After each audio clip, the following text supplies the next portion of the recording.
Fia, I've been thinking. Have you noticed the changes in our community? Kojo, things are really different now. The MPP has really made a difference. Exactly. Free SHS, healthcare, new factories. It's like a whole new Ghana. And don't forget, electricity is so much reliable now. I remember when we used to go days without light. True. The NPP has done a lot to improve the basics. Ajua is a beneficiary of free SHS, and now she is in university. And that's the kind of leadership we need. Someone who is focused on making things better for everyone. But Fia, still there are a lot more to be done for the development of Ghana. Absolutely, Kojo. The MPP has shown that real progress is possible. On December 7th, let's vote to keep this positive impact going. Vote number 1 on the ballot. Vote NPP for a better and prosperous Ghana.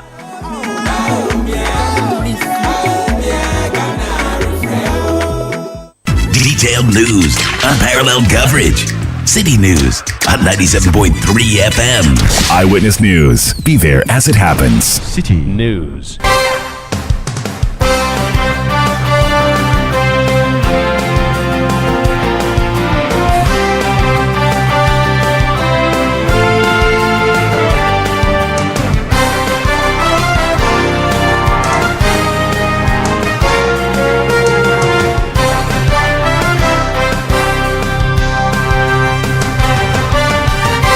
Hello, good evening. Welcome to Eyewitness News, coming to you live from our studios here in Accra. My name is Selorm, Adonoo, and tonight I'm here with Eno Safo. Coming up over the next 90 minutes.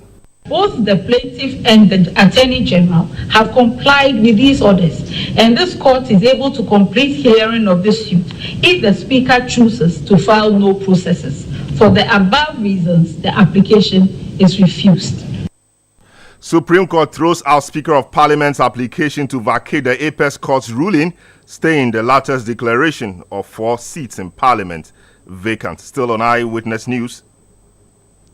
It's not about all those other useless things about who built how many compost plants. Answer the 5 simple questions. And you can't hide behind the debate. You don't need the debate to answer the 5 questions. The 2 leading candidates, Dr. Mahmoud Bawumia and Joe Mahama, continue their banter on debate, questions, and further questions but no answers as the campaign hits its final weeks. Where is this taking us? Later on Eyewitness News, the inter-ethnic conflict tension in Boku ceases to abate despite a dawn-to-dusk curfew imposed on the areas. 1 person has been reported killed today. Stay with 97.3 Citi FM for more on this and other stories on Eyewitness News. And in business, government urged to implement measures to lower borrowing costs to boost private sector growth. There is more business in the next 50 minutes. Eyewitness News is live across the country on all our affiliates and around the globe at citinewsroom.com. Your comments are welcome via our WhatsApp line 0549 986 996. You can follow me on X, formerly Twitter, at Selorm Adonoo. The hashtag, as always, is Citi Newsroom. Eno gives us our very first story. The Supreme Court of Ghana has dismissed an application by the Speaker of Parliament, Alban Bagbin, which sought to overturn an earlier ruling that blocked his declaration of 4 parliamentary seats as vacant. Speaker Bagbin filed the application in an attempt to overturn the Supreme Court's initial decision that had temporarily restrained him from enforcing his ruling on the 4 seats. The application also sought an order to nullify the writ filed by Majority Leader Alexander Penyomarkin, which requested the court to prevent Bagbin from making further rulings on the contested seats. However, in delivering the court's ruling, Chief Justice Gertrude Tokonu held that the Supreme Court does in fact have jurisdiction to review matters that arise from the parliamentary process if those decisions are alleged to infringe on constitutional provisions. On the mind of the Supreme Court to grant an order directing a stay of execution of the ruling of the Speaker on 17th October 2024. Second, the effect of this ruling would be that the salaries, allowances, and other emoluments of these members of Parliament would have had to stop being paid immediately. They would have had to vacate their offices in Parliament and cease functioning on any committee of Parliament that they were serving on. If any of them was a minister or deputy minister and had been appointed as such by reason of being members of parliament, the ruling that they had vacated their seats could have brought those duties to an immediate halt. Indeed, one of the 4 members of parliament is the current second deputy speaker of parliament. The Supreme Court was very clear that these outcomes that could cause irreparable harm to the constituencies in issue and the MPs themselves constituted exceptional circumstances to warrant a halt of the ruling of the speaker. The controversy raised had been resolved.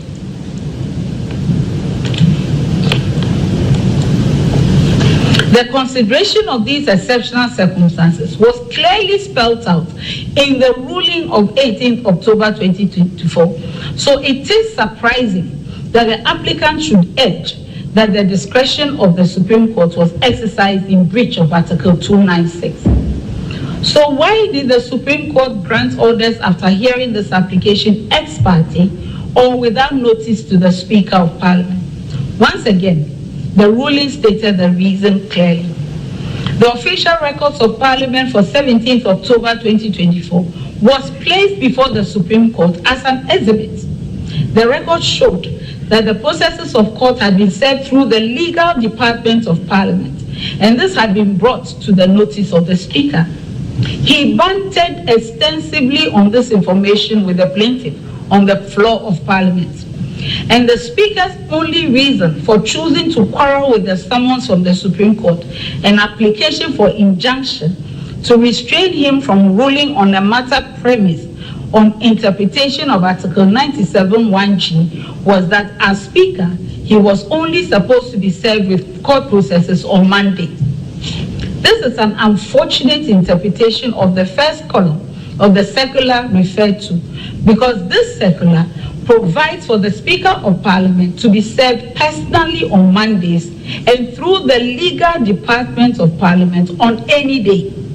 But whatever interpretation of the circular that the Speaker chose to put on how he was to be served, the Supreme Court is satisfied that the Speaker was well served with notice of the action that had been started on 15th October 2024 and seeking the correct interpretation of Article 97(1)(g) of the Constitution. He was well served before he delivered his ruling on 17th October 2024 that would lead to the exceptional circumstances enumerated herein. And the Supreme Court carries the constitutional obligation to give the correct interpretation of Article 97(1)(g) for its enforcement, if need be, by the High Court or any person that the interpretation comes to. Hence, the scope of the orders made to stay enforcement of the Speaker's interpretation of Article 97(1)(g). Grant of orders beyond 10 days. The Speaker's lawyer urges that because of Order 25 Rule 18 of the High Court Civil Procedure Rules 2004, CI 47, that enjoins High Courts to grant injunctions and other preservation orders for 10 days in the first instance if heard ex parte and without notice to one party summoned before the court. The Supreme Court was also enjoined to grant the ex parte order for 10 days as a matter of rules and practice. This is a submission that fails to appreciate the import of Article 2.2 and 2.3 and 2.4, which guide the Supreme Court when dealing with a constitutional matter such as this. We will quote again Articles 2.2, 2.3, and 2.4. The Supreme Court shall, for the purposes of a declaration under clause 1 of this article, make such orders and give such directions as it may consider appropriate for giving effect or enabling effect to be given to declarations so made. Any person or group of persons to whom an order or direction is addressed under clause 2 of this article by the Supreme Court shall duly obey and carry out the terms of the order or direction. The Constitution enjoins the Supreme Court to make orders that are appropriate for giving effect or enabling effect to be given to its final declarations on the correct meaning of a constitutional provision. And the Constitution is so serious about ensuring the obedience of such orders that it creates the offense of high crime for failure to obey such orders in Article 2.4. Not even the President and Vice President are exempt from obeying the orders of the Supreme Court when they are made to give effect to its duty to prevent a violation of the Constitution. Because of the irreparable harm to the constituencies made up of hundreds of thousands of Ghanaians who would have lost their MPs without the option of a by-election, and the irreparable harm to the MPs who would have lost their seats in Parliament in these last few weeks to the 7th December elections, if the meaning put on Article 97(1)(g) by the Speaker was enforced without a clear determination of the disputes around it, this court found it expedient to compel the parties to allow an early hearing rather than make an order that would last only 10 days. This is the reason for the Supreme Court's orders abridging the 14 days allowed for defending a constitutional action through a statement of case and directing the parties to file their respective statements of cases within 7 days and present the issues for resolution immediately thereafter. If the parties had complied with the court's orders, this would have taken all of the 10 days the applicant urges an ex parte order ought to last. Compliance would also have enabled this court to dispose of this case by this week, including the question of whether the suit is competent in form or the jurisdiction of this court has been properly invoked. It is important, and the question of whether the jurisdiction has been properly invoked is different from whether the jurisdiction exists. It's a different legal question. It is important to place on record that both the plaintiff and the Attorney General have complied with these orders, and this court is able to complete hearing of this suit if the Speaker chooses to file no processes. For the above reasons, the application is refused. You heard Chief Justice Gertrude Tokonu. Eyewitness News on 97.3 Citi FM. Now let's speak to a legal mind to break the matters down for us. Lawyer Bobby Banson is a private legal practitioner. He has deep understanding of matters like this. He joins us on the line. Hello, good evening, sir. Welcome to Eyewitness News. What's your first impression, or your general impression, on the ruling by the Supreme Court today in the matter of the Speaker seeking to get the Supreme Court to vacate its own orders or ruling made a couple of days ago? Good evening, Selorm, to you and your listeners. My first impression, and I had the privilege of being in court when the ruling was being delivered, and prior to that when the arguments were made. My first impression of the ruling is that it is very solid. It is very solid on the basis that it covered every single issue that had been raised in the contentions that had been summarized in the application that had been filed to set aside the orders made by the Supreme Court on the 18th. And so the Supreme Court, with the lead judgment the ruling read by the Chief Justice, addressed each issue that had been raised and then provided its reasons why it disagreed or agreed with the positions by either the applicants or the respondents on the other side. So I think it's a very solid decision that had been rendered.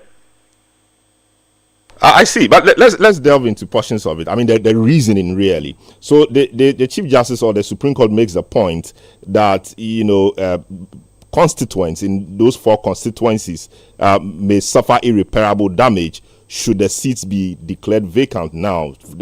I mean, for which reason they want to give an expedited hearing on the matter. But is that not what it's supposed to be? If an MP falls foul of the law and so comes in breach of the Constitution, the seat must be declared vacant. And indeed, in respect of this particular matter, the Constitution tells us in 112(6) that a by-election shall not be held within 3 months before the holding of a general election.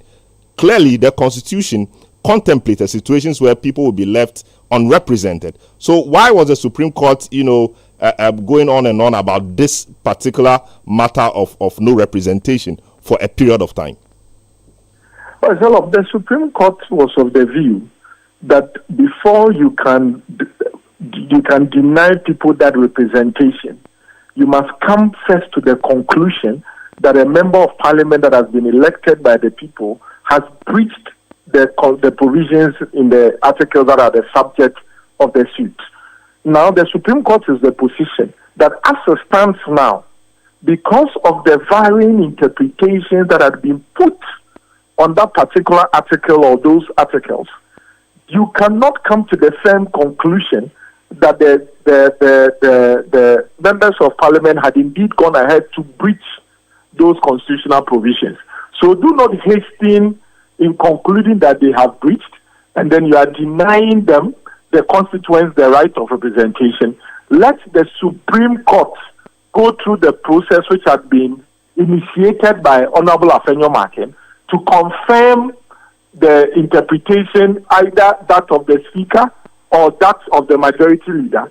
Either way, whichever interpretation the Supreme Court will arrive at, if the Supreme Court concludes that the interpretation by the Speaker is right, then the Supreme Court will proceed to announce that the Speaker was right, for which reason the persons would be denied the representation as provided in the Constitution. However, if the Supreme Court holds that the Speaker's interpretation is wrong, then it means that the people who, the constituents, will now not be denied the representation.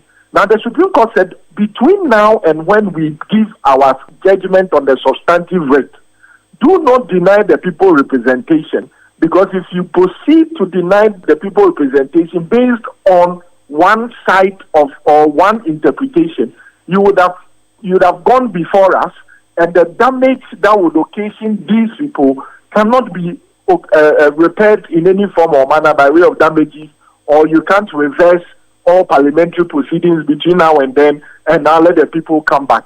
So the Supreme Court was of the opinion that the Speaker of Parliament has given one interpretation. Whether we call it interpretation or not, the Speaker of Parliament had delivered a ruling based on his interpretation. Somebody says that no, this interpretation is wrong. I think this should be the interpretation. So at that stage, there is definitely varying interpretations, and so the Supreme Court's jurisdiction has now been invoked to interpret.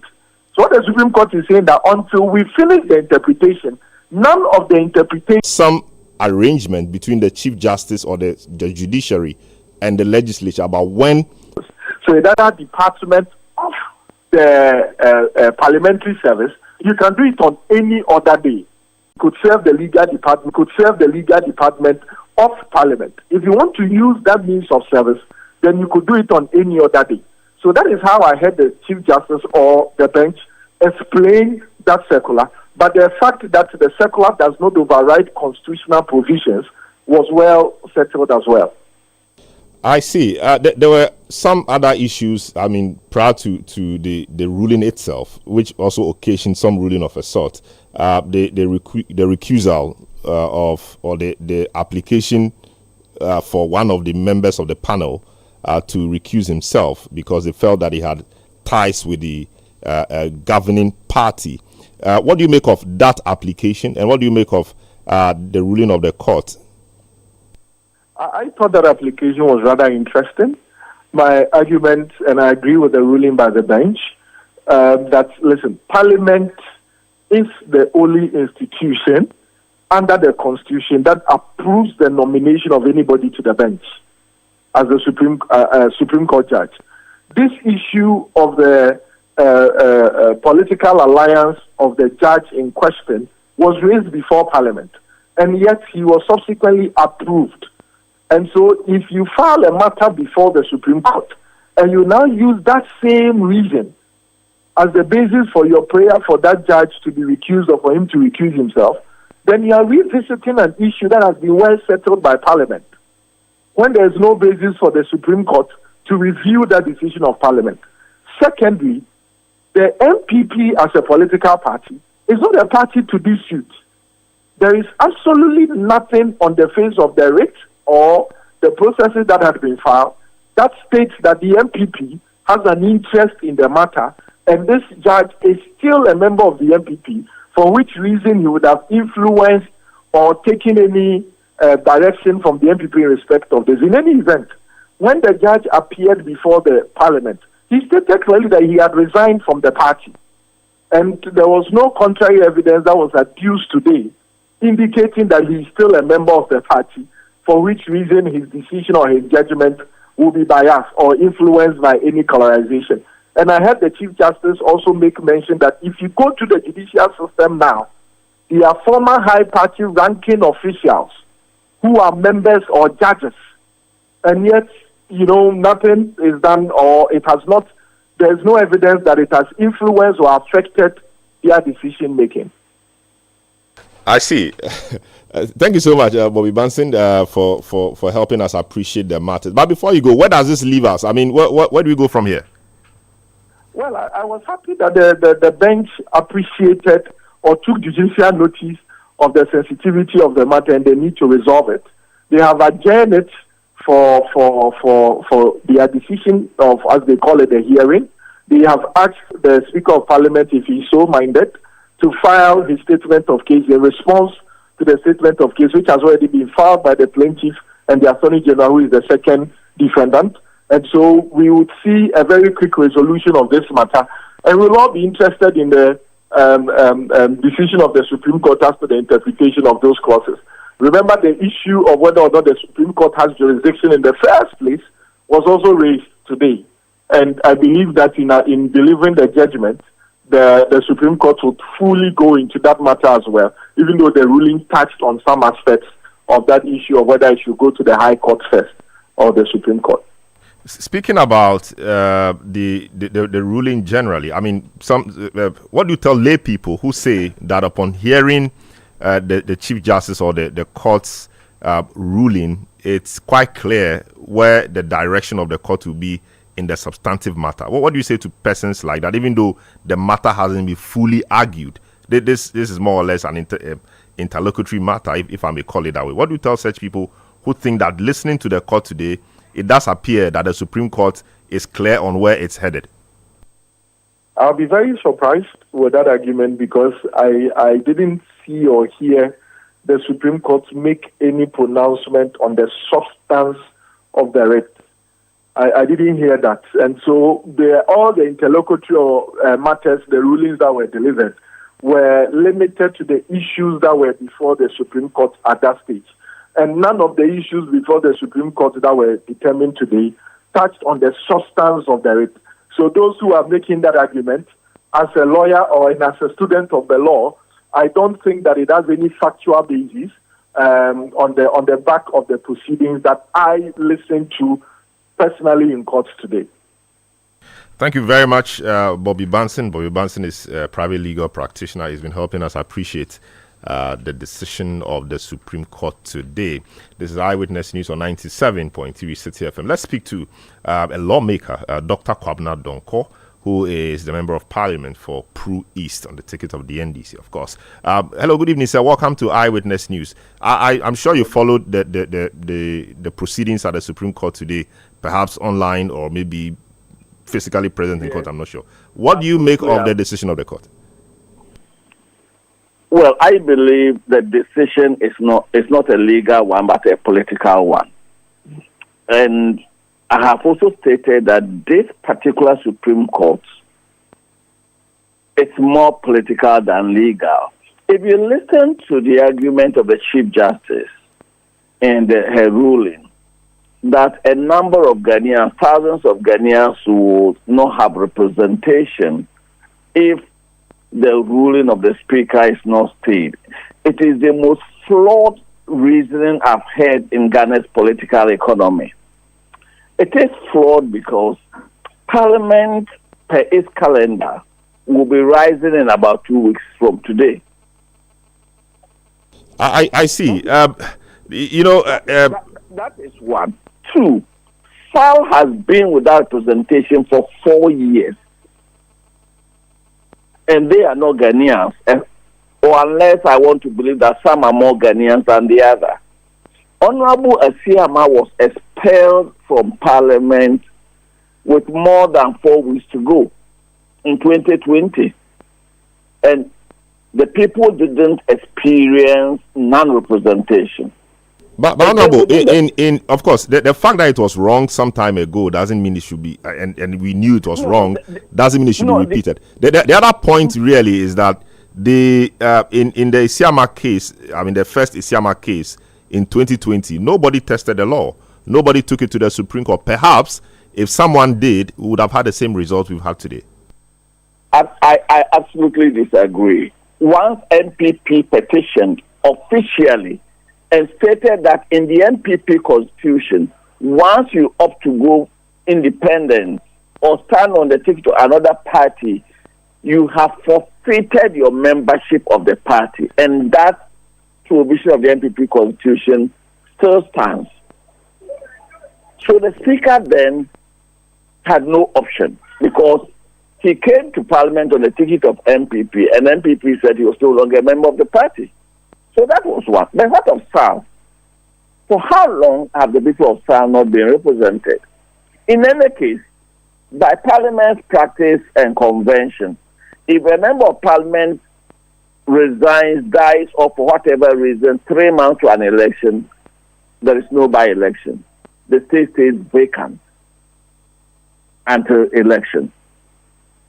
So if juxtapose that with the 2 weeks left for Parliament to go on recess, and then you turn around and use that argument that thousands of Ghanaians will not have representation. The good people of South have not had representation for 4 years. They've gone through the whole gamut of the law, the legal process, and they still don't have representation. And that is why I think this Supreme Court, look, you needed to have seen the body language of the Chief Justice. What did her body language say? It was full of disdain for the argument that was being put up on behalf of the Speaker of Parliament, who, by the way, was only doing his duty as Speaker and as provided for by our standing orders. I see. Where does this leave Parliament? I mean, you have 2 weeks to go on recess. Parliament, I mean, the process has been triggered to recall Parliament, and we've had this ruling today dismissing the Speaker's application to the Supreme Court to vacate its own earlier orders. Where does this leave Parliament and the legislative process? Well, today I saw the Council of State visiting the Speaker of Parliament. Indeed, this was a political challenge and ought to have been resolved politically. The stepping in the intercession of the Supreme Court in itself had very little legal stance, since issues to do with parliamentary elections are the issues of the High Court. Put all that aside. We are setting an extremely dangerous precedent. If this is a holding position of the Supreme Court, I sincerely pray that level-headed, far-thinking people should get involved in this. If they come up with an interpretation that says that even if you change parties, you can be in Parliament, then the spirit of the Constitution will have been seriously, the spirit of the Constitution will be seriously affected. This Supreme Court has consistently proven to be more political than legal. I see. So the NDC side of the House, of course, you guys or you people have said that you only hear or listen to what the Speaker tells you. Do you have any indication? It is not the NDC side. I mean, if you put it that way, you are being unfair. Our standing orders, only allow the Speaker to direct Parliament, the Speaker or whoever is in the chair.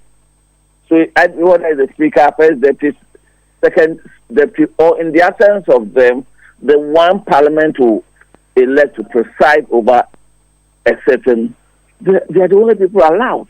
No external body. And this is where I foresee danger. Indeed, I sincerely think Parliament should further test its powers by citing the Chief Justice for contempt of Parliament and bringing her before the Privileges Committee of Parliament to come and explain why she is interfering with the internal workings of Parliament. That'll be interesting. Thank you so much. I wanted to find out what the NDC side of Parliament will be doing about this decision? I can't speak for the NDC. I'm not the spokesperson. I can speak for myself as a member of parliament. Very well. I personally think the best thing is for parliament to be recalled after the election. The only serious business left is the budget for the first quarter of 2025, and that can be done after the election. That is my personal view. We've seen some bills, waiting to go through the process. We've seen some tax exemption agreements. We've seen some lithium mining agreements. We've seen quite a number of businesses before the House. None of them is as critical as the political stability of this country. None of them. Wanting to pass 8 universities at a go, is that a priority? I see. So you think that the happenings in Parliament could make the nation tip over? Is that your thinking? You see, Parliament is the bastion of democracy in this country. Anytime there is a military junta, there is a court, whether it's Supreme Court or Appeal Court, it exists. The executive will exist, but Parliament will not exist. So Parliament is really the will of the people. So when you have an unelected body such as the Supreme Court interfere in the work of Parliament, it signals danger for our democracy. Very well. Thank you so much, Dr. Kobna Donko, Member of Parliament for Pru East, speaking to us on this matter. Eyewitness News on 97.3 Citi FM. I take a short break. Return with more. Don't go away. Eyewitness News. Be there as it happens. Hi, Aku. I just got the estimate.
you heard on Eyewitness News on Facebook at facebook.com/Citi97.3, Twitter at twitter.com/Citi973, and Instagram at instagram.com/Citi973 with the hashtag Eyewitness News. You're welcome back. Let's do some more stories. The flag bearer of the National Democratic Congress, John Dramani Mahama, has criticized the New Patriotic Party presidential candidate, Dr. Mahamudu Bawumia, for what he describes as evading critical economic questions and instead responding with irrelevant counter questions. Addressing supporters at a campaign event in Savlugu, Mahama argued that Dr. Bawumia's responses sidestep urgent economic issues, accusing him of deflecting from his responsibilities as head of Ghana's economic management team. You see, when we were in nursery school, we used to learn what they call nursery rhymes. And that one, you just have to learn it by heart. Even when you are sleeping, you should be able to repeat it. So if you remember, ba ba, black sheep, have you any wool? Then we had Humpty Dumpty sat on a wall. Humpty Dumpty had a great fall. Those nursery rhymes. I woke up this morning and I saw 50 questions to me. It looks like our vice president has just learned those things in the 50 questions the way we used to learn Baba, Black Sheep, Humpty Dumpty sat on the wall. Because I asked you 5 simple questions on the economy. That's all. Simple questions that Ghanaians want you to answer. You go and respond with how many compost plants did you build, how many this did you build. That is not what the issue is in Ghana today. Let me take you down memory lane. In 1992, there was an election in America. It was between Bill Clinton and George Bush Sr. At that time, the American economy was in recession, the way the Ghanaian economy is in crisis today. And people were talking about immigration, talking about all kinds of useless things. You know what the Clinton people said? It is about the economy, stupid. Today, I'm repeating those words. This election is about the economy, stupid. It's not about all those other useless things about who built how many compost plants. Answer the 5 simple questions. And you can't hide behind the debate. You don't need the debate to answer the 5 questions. When you ask Emisata 170 questions, you did not agree to go and debate for him to answer them. Ghanaians are asking you 5 simple questions. Just answer them. Akufo-Addo too, I've given him 2 questions. He should come and answer them. That's all Ghanaians are looking for. You have destroyed the economy. That is the truth. Even if you look at the 50 questions he asked me, he has skillfully avoided the economy. There's nothing about the economy in those 50 questions. And that's why I gave you the 5th question. Why are you running away from economy? Because you were brought in to fix the economy. The economy is in a terrible state. Just answer the 5 questions I have asked you on behalf of the people of Ghana. Simple. The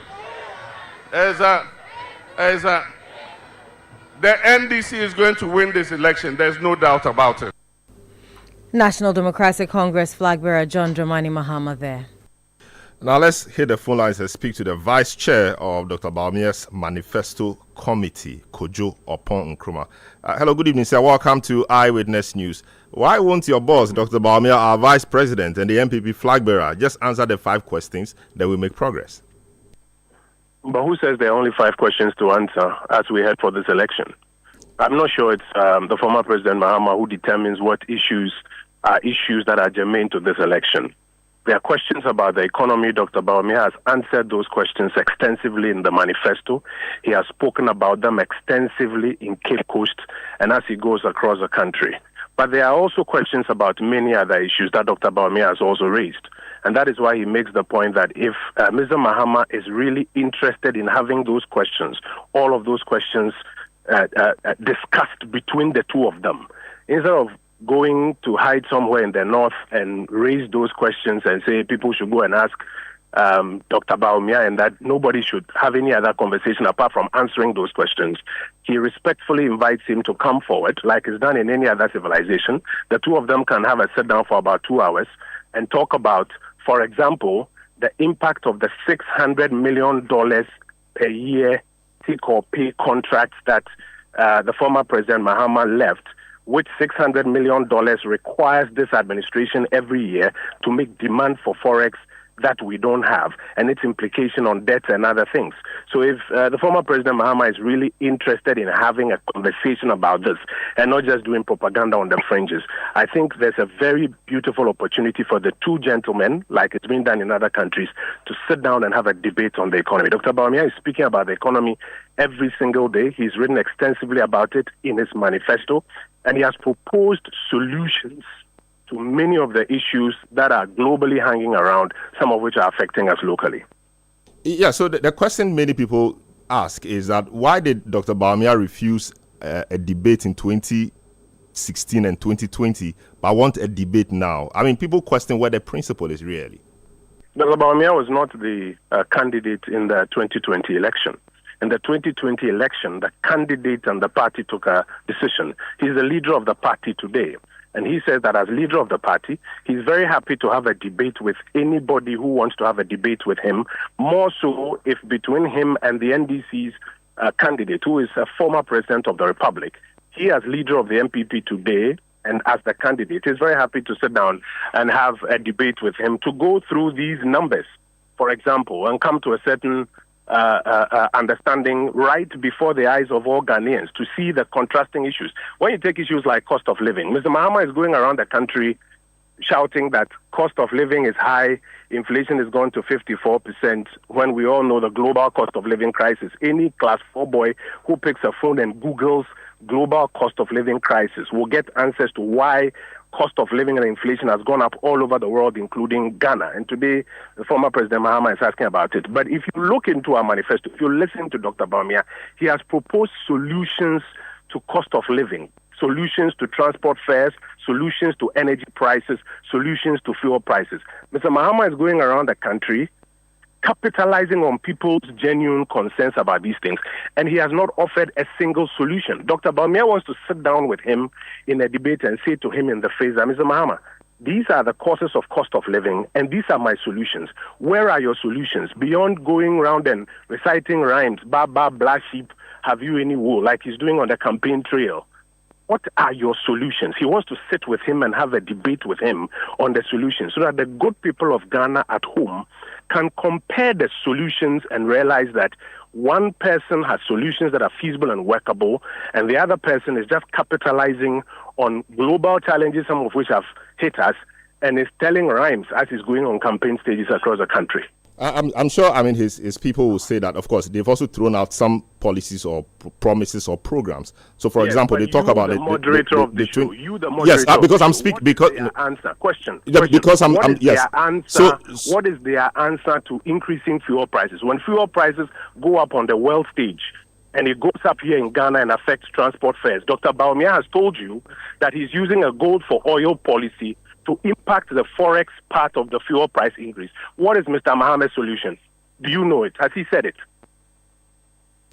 No, I'm not in a position to answer. I'm sure the NDC guys will answer that, because the NDC guys will answer that. But I think the point really is that you did make the point, Kojo. You did make the point that in 2020 and in 2016, the party MPP made a decision not to debate. So how about the NDC also saying now that they have also made a decision that their candidates should not debate? I mean, it's 1-1 draw. Assuming they make that decision, and if Mr. Mahama is committed to that decision, then it doesn't lie in his mouth to be going on campaign stages and raising questions, some of which are available even to a class 4 people who Googles cost of living crisis, global cost of living crisis. You will find it there. If he wants genuine answers, if what he's looking for is not just political propaganda, and he wants a genuine interaction of his ideas with our ideas, a comparison to give the Ghanaian people an opportunity to compare his ideas with our ideas, he has an opportunity, now that Dr. Bawumia is the leader, to sit down and let the two of them talk about cost of living. Dr. Bawumia will put his solutions on the table, about how to deal with energy prices that are going up. When the PUIC pushes tariffs up, Dr. Bawumia is adding 2,000 megawatts of solar power to try and arrest the cost of energy prices. If Mr. Mahama genuinely wants to discuss that aspect of the economy, he can come forward and have a debate with him. What is Mr. Mahama's answer to reducing energy prices? I submit to you in all humility, he doesn't have any answers. He just wants to capitalize on genuine problems, some of which are global and affect us here, and recite rhymes around them and excite the public that, he's winning the election. Go across the country into the constituencies and you'll be shocked. Very well. Kojo, I think we'll thank you so much for speaking to us. But anytime you do come to Accra, I hope you're around the country. Let's not say have a sit down as well. It will not be I'll a be debate. happy to do that. That will not be a debate. That will be a conversation. I was there with Bernard to have a lengthy conversation. I'll be happy to do that as well. Very well. Thanks so much, Kojo Ponkrumah. He's Vice Chair of Dr. Bawumia's Manifesto Committee, and he's been speaking to us on the call for debate and questions and all of that. It's clear that we're not going to get the answers to those questions before the December 7 election. Eyewitness News on 97.3 Citi FM. Adonoo has some more stories. One person has been confirmed dead in the latest gun battle that erupted in Boko. The deceased, identified as Tahiru Dambala, is a local Forex Bureau trader in the area who was traveling to a community within Boko when the incident occurred. This has increased the death toll to 17, including 7 women, since the re-emergence of the conflict on Friday. Currently, schools and other major business activities have been closed as the tension escalates. Eyewitness News. Be there as it happens. Hi, Aku. I just got the estimate for the home repairs. Are you feeling tired after a hard day's work?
Time now for City Business News on Eyewitness News. My name is Eno Suffer. Let's settle for the details of our stories.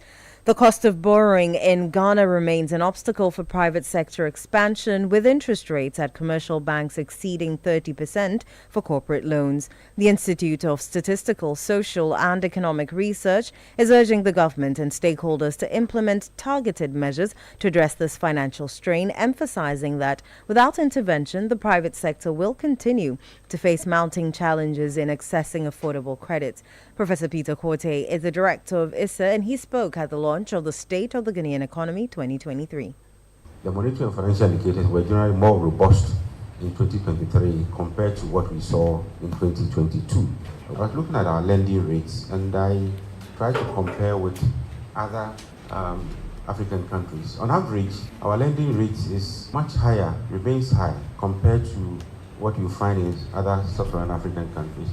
On average, it's around 35%, whereas you find in other countries like Nigeria and others much lower. Nigeria is a green line, it's about 14%, but for other countries, it's even lower. So we have this challenge of high interest rate. That does not promote private businesses. The challenge is with the cost of funds, our high default rate, the risk is also high. If you lend to agriculture, the risk is very high. If you even lend to manufacturing other businesses, the risk of default is quite high. A lot of NPLs in the system, and we have to address this carefully if we want to move on.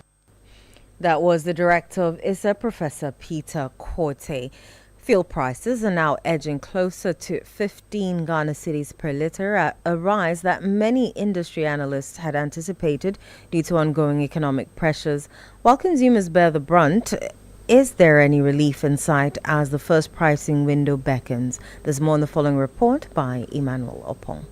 The recent highs in fuel prices have been driven by two main factors: the continued depreciation of the cedi against major international currencies, which is increasing import costs, and the upward trend in global market prices for refined petroleum products. These combined forces have made price increases inevitable for OMCs operating locally. Shell recently led the charge by increasing its prices for the second time in October, with a jump of over 50 pesos. With the first pricing window for the month of November in the offing, dynamics in fuel pricing have changed. On the international market, refined petroleum products like petrol have seen a 0.70% increase and are selling at $723 per metric ton. Diesel, meanwhile, has seen a 3.47% decrease in its price and selling at $666 per metric ton. With a seasonal pressure on the cedi still in sight, the local currency is expected to depreciate, even though the finance ministry has assured of enough forex to meet demands. This is to erode any gains for consumers as prices will go up further. That was a report by Emmanuel Opong. Away from that, Ghana and other countries exporting products to the European Union market will have an additional 12 months to address environmental degradation issues such as illegal mining impacting their commodities like cocoa. This extension comes as the EU considers postponing the deforestation-free products regulation initially set to take effect on December 30, 2024. My colleague Daniel Oduro-Mensah provides further details in the following Business Desk report. The proposed deadline extension arises from concerns expressed by EU trade partners regarding their readiness for the regulation's implementation. The regulation was first introduced on June 29, 2023, with a compliance deadline of December 30, 2024. However, the European Parliament has yet to make a decision on this proposal, which has already been approved by the European Council. If approved, the new timeline would see the regulation implemented in December 2025 for large and medium-sized companies and December 2026 for small and medium-sized enterprises. The regulation aims to ensure that key commodities including cocoa, palm oil, and wood sold in the EU market do not contribute to deforestation or forest degradation, whether in the EU or globally. Under this regulation, operators and traders must demonstrate that their products do not originate from recently deforested land or contribute to forest degradation. That was a business desk report filed by Citi Business News' Daniel Ojurumensa.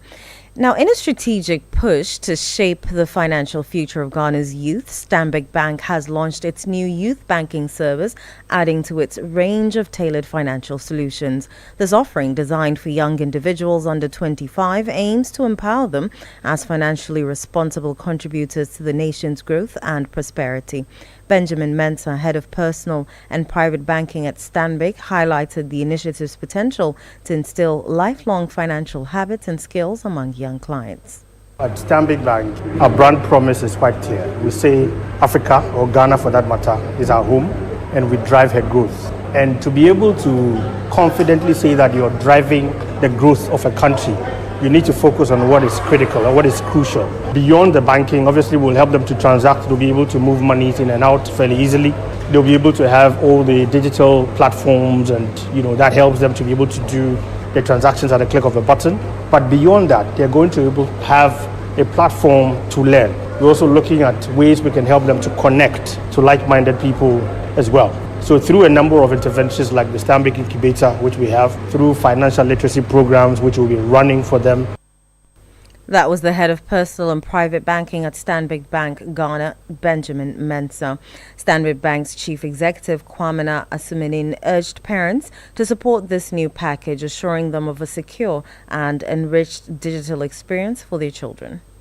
What we've done is we've bolstered our investment in cybersecurity tools. We've bolstered our investments in data privacy measures to ensure that whatever data that we hold of our customers, of our youth, we guard it quite strongly. We've put in place the appropriate controls, and we're quite confident that we will protect these investments that we're making today. That was the chief executive of Stanbic Bank, Kwamina Asuminin. And that's all for Citi Business News on Eyewitness News. My name is Inusafo. Up next is Point Blank.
Welcome to Point Blank on Eyewitness News. My name is Selorm Adonoo.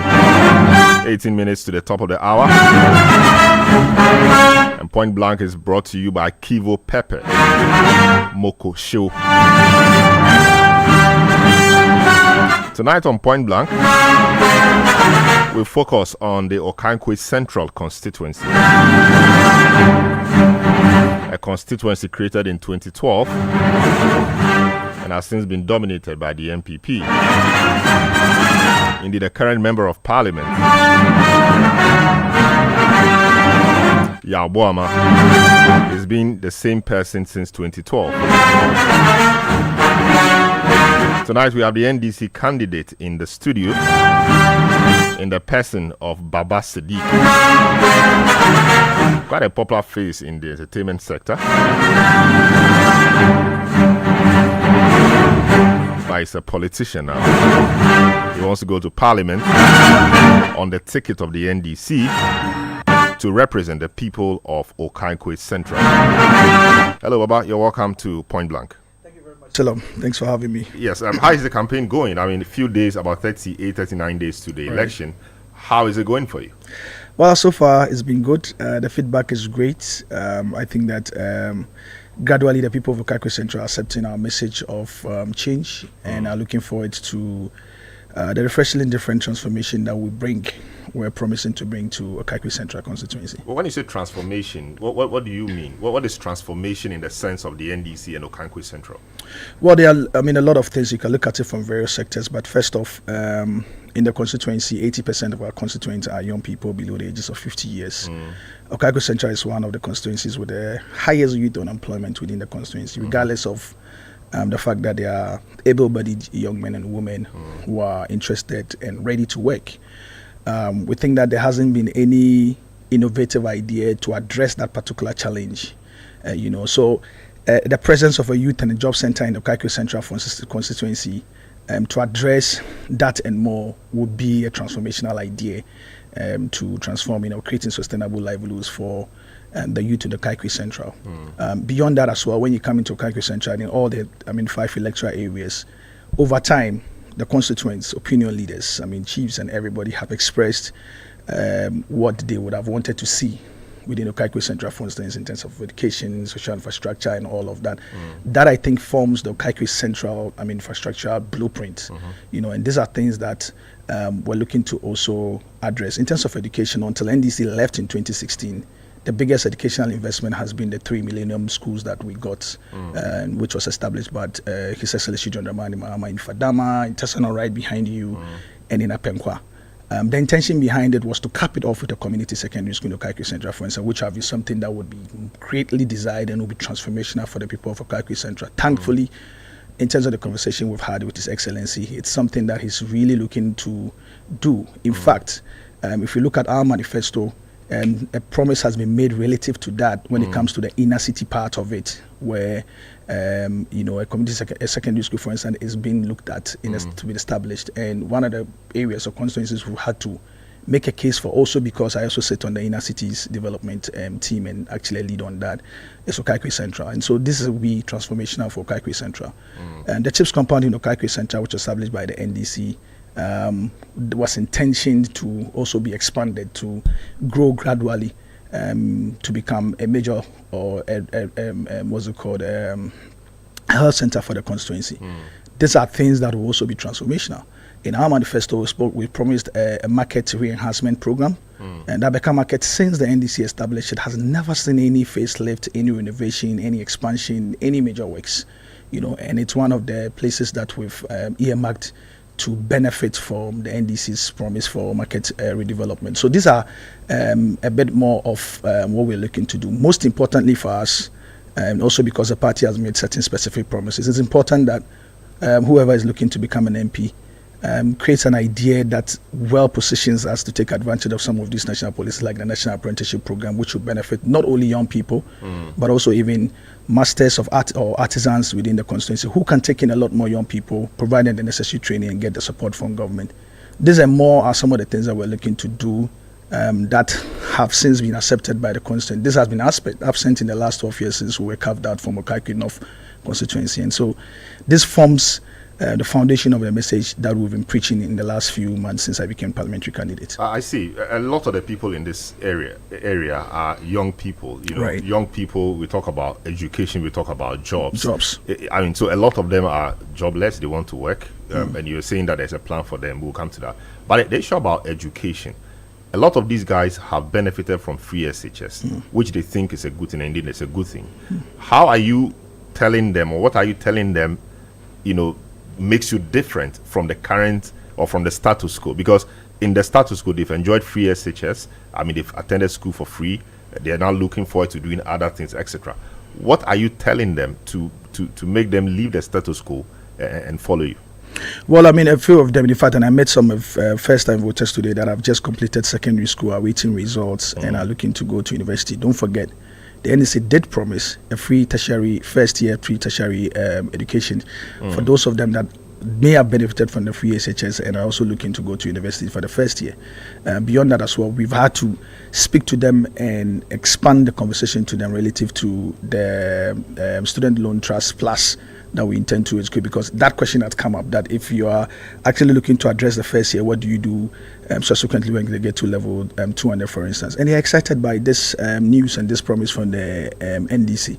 And so if that is anything to go by, particularly for those that have benefited, ready to go to university and are looking for that particular help, it's very important. In fact, I just met on my door-to-door, house-to-house, I just met a gentleman who was looking for help for his son who is going to training college. I asked him how much he was looking for. He says he was looking for 35,000 cedis for his child to go, his son to go to. 35,000. Yes, 35. I just met him. 35,000 cedis. That's what he mentioned. For what? For I don't know exactly, college? But I mean, he said his son is going to training college, is qualified, is looking for help. In fact, when we were having conversations, he was like, "Oh, this time around, he was going to sell his vote because he's been disappointed." No, but 35,000 for training college. That's I don't know exactly what for, but I mean, that's the amount that he mentioned. And then suffice to say that I told him that, I mean, at this point where we are, it probably may be difficult to be able to find that 35,000 for him. However, when the NDC comes into power, and hopefully when we get a member of parliament here and we're here, I mean, these are some of the things that we're looking to address with the free tertiary, first-year tertiary program that we're looking to do. And this is something that also gets them excited, and they are looking to vote for that alternative that we're also promising. I see. In terms of jobs, I mean, what was the specific promise or pledge to the young people? In the past, we heard about one district, one factory, and all of that, with the intention of creating jobs for the people in the area. I don't know if there's a one district, one factory in the constituency. Well, we haven't benefited is from the like NDC's proposal of promoting or of creating jobs for the young people in this community?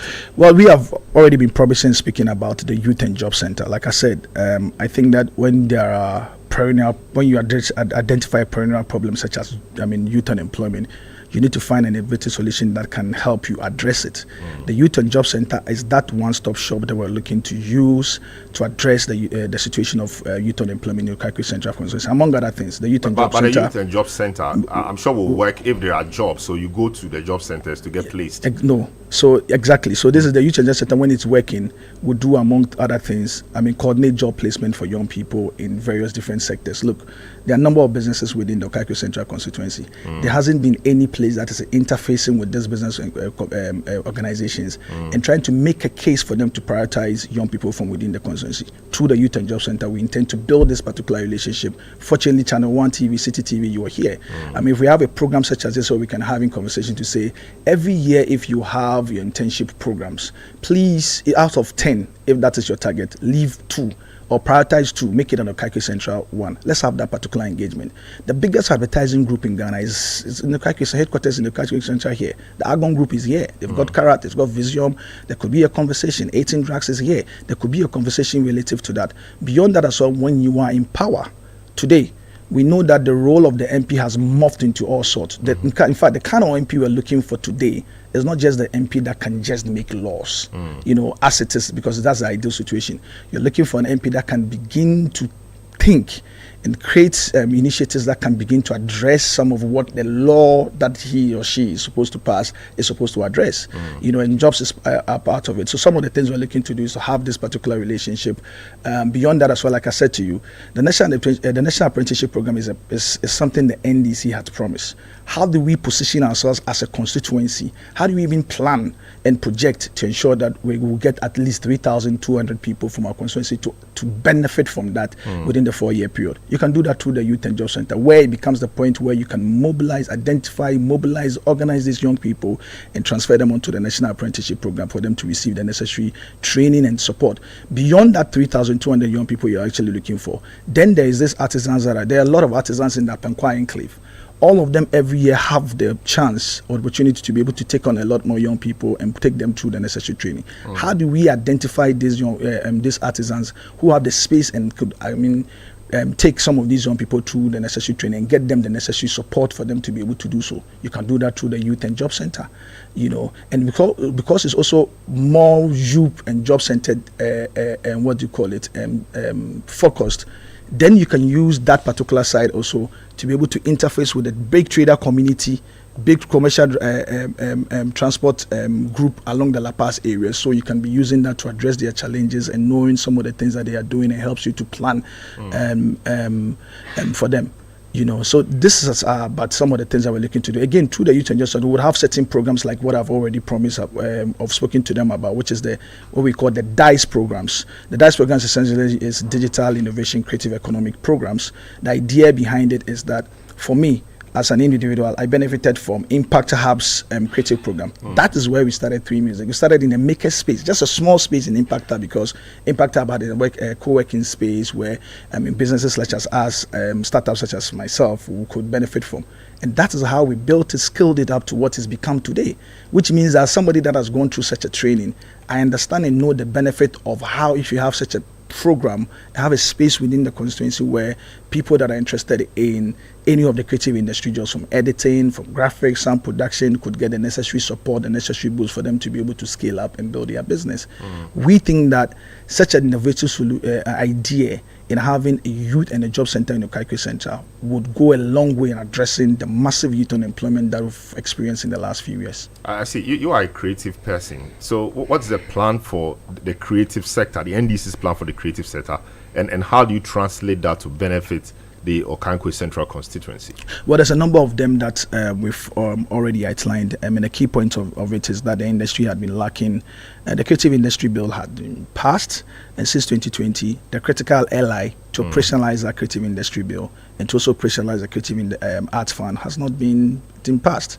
Again, since we passed the film development and classification bill, the critical ally to ensure that it's fully operationalized and also operationalize the film fund hasn't really happened. And so these are some of the things that we're looking to, because the creative industry has always been lacking funds. It's always been lacking infrastructure. In terms of infrastructure, we've made promises relative to how we're looking to renovate and ensure that the National Theatre is fit for purpose to continue to support industry. We've also made promises relative to establishing another one in Ashanti region, for instance. And so these are more some of the things that we've also outlined and promised to help the creative industry. I see. This is the Point Blank on Eyewitness News. My guest is Baba Siddiq, who is the NDC's candidate for the Okankwe Central constituency. We're having a general conversation about the constituency, what its plans are, what the NDC hopes to do here should they win, and many other things. And we've talked about, the youth. Major problem confronting the youth is education and jobs. You said a few things in respect of that. Creative sector is a creative person. Through music, etc. And he's been trying to tell us a few things about that. On the national level, John Mahama has been talking about 5 questions, debate, etc. What's the name? His opposite number, Dr. Baumia, has also said, okay, answer these 50 questions. Let's have a conversation about how can we had some take or pay contracts which have saddled the energy sector, etc. What's your thinking around that particular discussion? You don't think that it's important for the two gentlemen to sit and have a debate so the people of Ghana will see who has the ideas, who has the solutions? Look, I just saw something that was funny this morning where somebody said that before our opponent and the ruling government's flag bearer asked for debate, he should address and ensure that he brings down the dollar. Is that not irrelevant? It's funny, but I thought that was also very relevant. You are in government. You've been at the helm for 8 years. In fact, in the early days of the government, he was touted as the wizkid, as the guy that was going to turn around the government. With all the problems that has been identified with governance today, doesn't he think that he needs to speak to us? And interestingly, he's never had to address a few of these things.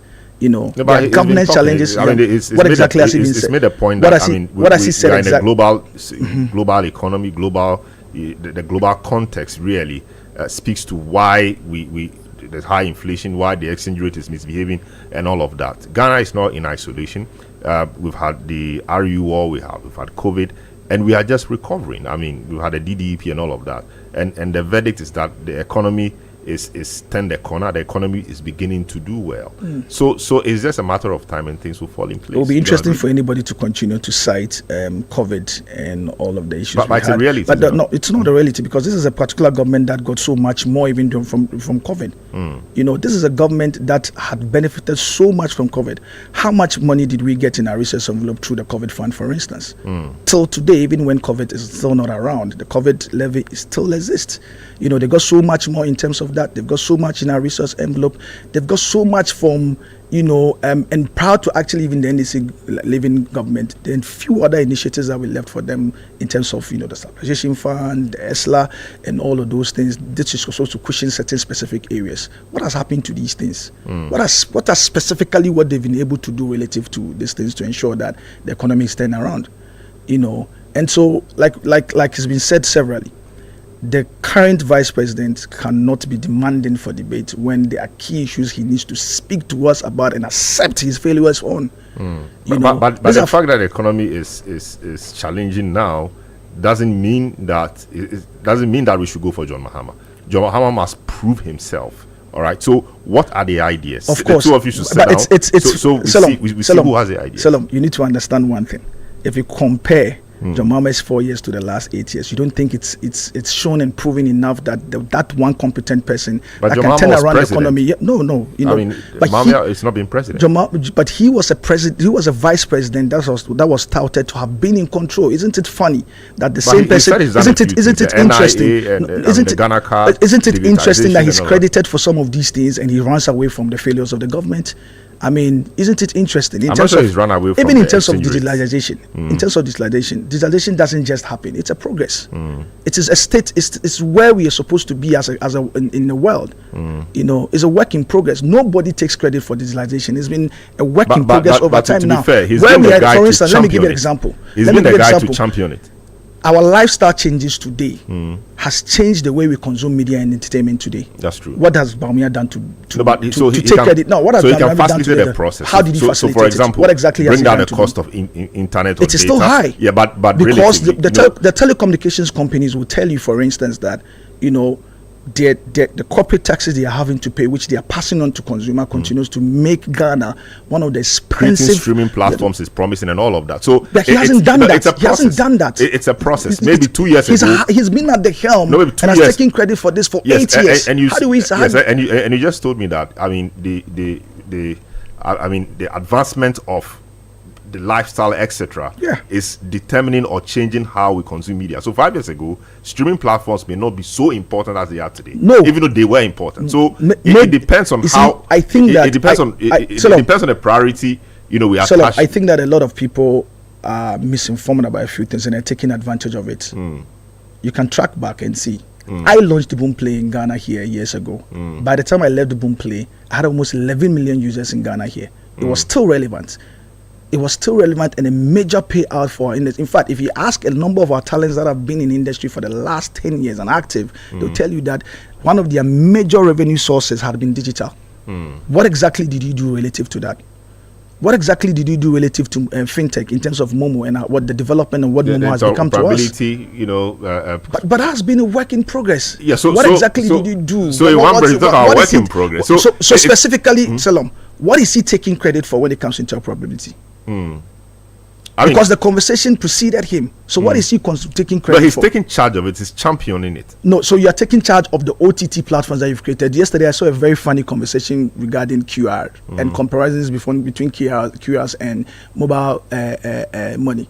Mobile money provides that infrastructural foundation for even QRs to work. So what is this thing that they are going about? What exactly did he lay fiber optic cables from this country to enhance internet connectivity in the country? What exactly has he done relative to the investment that's supposed to open up the space for the OTT platforms to sit on? Creating apps and OTT platforms is not digitalization. Where we are headed as in the world, all these lifestyle changes is work in progress. These things would happen whether Bawumia does anything or not. So for instance, like I said, now today he cannot be taking credit for this and run away from the economic mess that he put us in. So we're saying that he needs to speak to some of these things. There are specific questions that has been put to him today.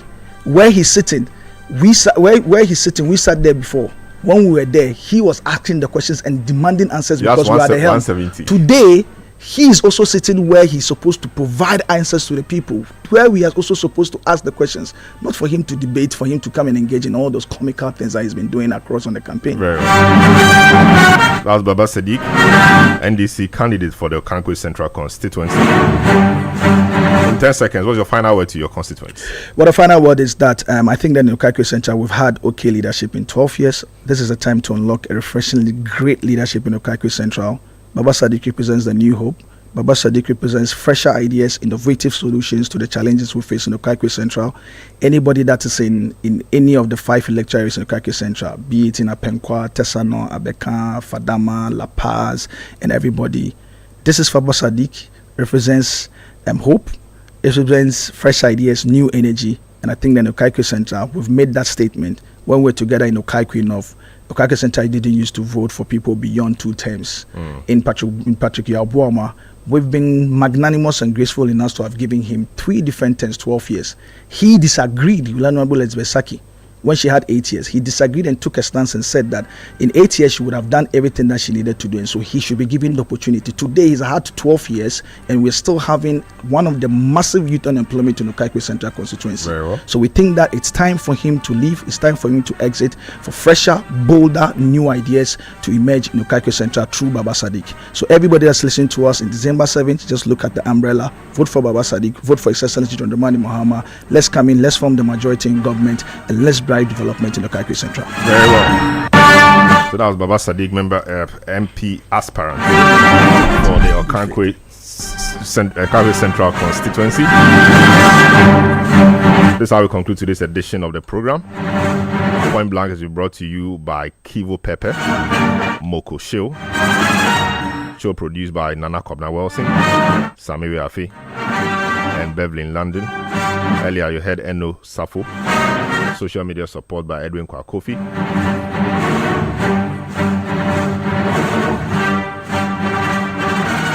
And Emmanuel Otu. My name is Selorm Adonoo. Have a good evening.